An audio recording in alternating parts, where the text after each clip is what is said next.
Assalamualaikum warahmatullahi wabarakatuh. Perkenalkan, nama saya Erin Novitasari dari program studi S1 Teknik Informatika dengan NIM STI 2022026664. Di sini saya akan mereview jurnal untuk memenuhi tugas metodologi penelitian.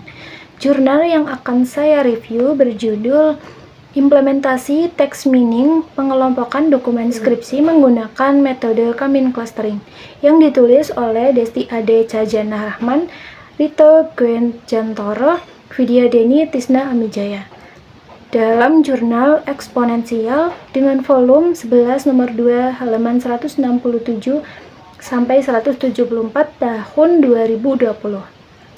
Ada beberapa poin pembahasan. Yang pertama ada latar belakang masalah, kedua rumusan masalah, ketiga tujuan penelitian, keempat manfaat penelitian, kelima batasan masalah, keenam metode penelitian, ketujuh subjek dan objek penelitian, kedelapan hasil penelitian atau kesimpulan, kesembilan kelebihan dan kekurangan penelitian, dan yang terakhir diskusi atau rekomendasi. Masuk ke pembahasan yang pertama, yaitu latar belakang masalah. Ada beberapa poin. Yang pertama, jumlah dokumen skripsi yang cukup besar sehingga memerlukan metode otomatis untuk mengelompokkan isi dokumen secara efektif. Yang kedua, penelitian sebelumnya menunjukkan bahwa metode Kamin Clustering mengindikasikan struktur pengelompokan yang kurang jelas. Yang ketiga, diversitas isi dan istilah dalam dokumen skripsi menyebabkan term-term yang tidak sepenuhnya representatif. Yang keempat, penggunaan pre-processing seperti stemming dan pemilihan bobot term perlu dilakukan untuk meningkatkan kualitas pengelompokan, tetapi belum sepenuhnya optimal. Dan yang kelima, diperlukan penentuan jumlah klaster yang tepat agar pengelompokan menjadi lebih bermakna. Yang keenam, nilai untuk minat untuk mengetahui gambaran umum dan karakteristik dari kelompok dokumen berdasarkan metode clustering. Pembahasan yang selanjutnya yaitu rumusan masalah. Ada beberapa rumusan masalah. Yang pertama, bagaimana proses pre-processing teks tersebut dilakukan untuk meningkatkan kualitas pengelompokan dokumen skripsi. Yang kedua, berapa jumlah klaster yang optimal untuk mengelompokkan dokumen skripsi. Yang ketiga, bagaimana hasil pengelompokan dokumen skripsi secara klasifikasi berdasarkan isi dan judul dokumen. Dan yang keempat, apa karakteristik utama dari masing-masing klaster yang terbentuk. Yang kelima, bagaimana interpretasi hasil clustering dapat membantu dalam pengelolaan dan analisis dokumen. Pembahasan yang selanjutnya yaitu tujuan penelitian. Ini beberapa tujuan penelitian. Yang pertama, menyusun proses pre-processing teks dokumen skripsi menggunakan metode seperti scaffolding dan stemming. Yang kedua, menentukan jumlah klaster optimal dalam pengelompokan dokumen skripsi. Yang ketiga, mengelompokkan dokumen skripsi ke dalam klaster. Yang keempat, menganalisis karakteristik tiap klaster. Pembahasan yang selanjutnya, manfaat penelitian. Yang pertama, memberikan wawasan terhadap pengelompokan dokumen skripsi. Yang kedua, membantu institusi dalam pengelolaan dan analisis data. Yang ketiga, menyediakan dasar untuk pengembangan sistem klasifikasi otomatis. Yang keempat, mendukung pengambilan keputusan dan pemantauan tren penelitian berdasarkan hasil pengelompokan data. Pembahasan yang selanjutnya yaitu batasan masalah.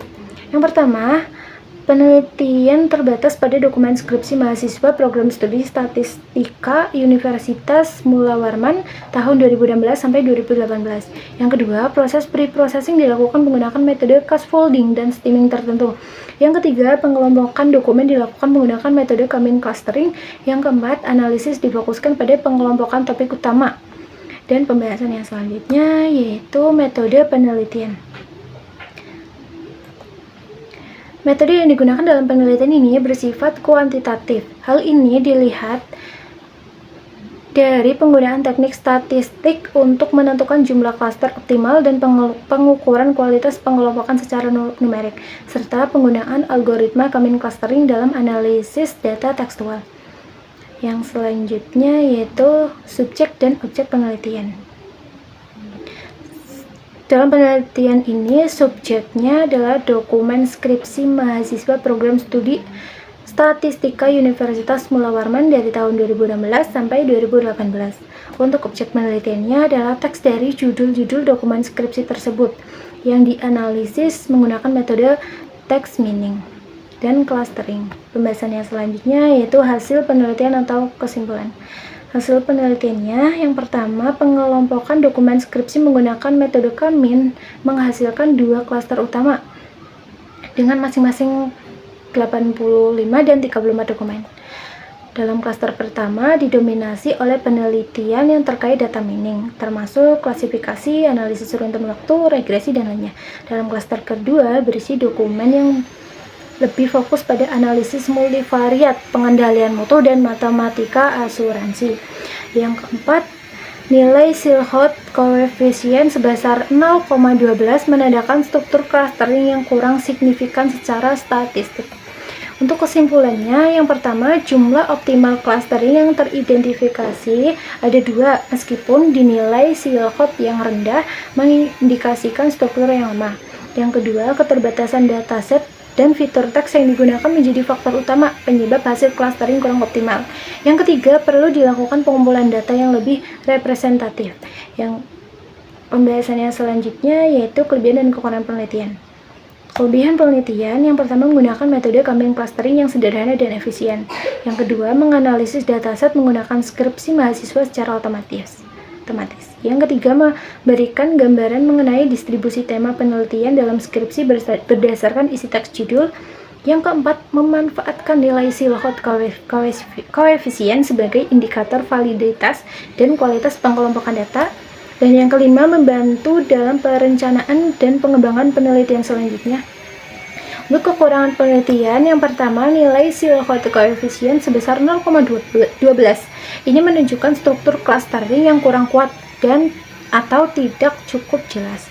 Yang kedua, jumlah dataset yang terbatas dan keragaman istilah dalam dokumen dapat mempengaruhi keakuratan hasil pengelompokan. Yang ketiga, penggunaan dataset terbatas pada satu institusi dan tahun tertentu. Yang keempat, kurangnya analisis mendalam terhadap faktor-faktor yang mempengaruhi hasil clustering. Yang kelima, potensi terjadinya redundansi dan kurang representatifnya term dalam proses pre-processing.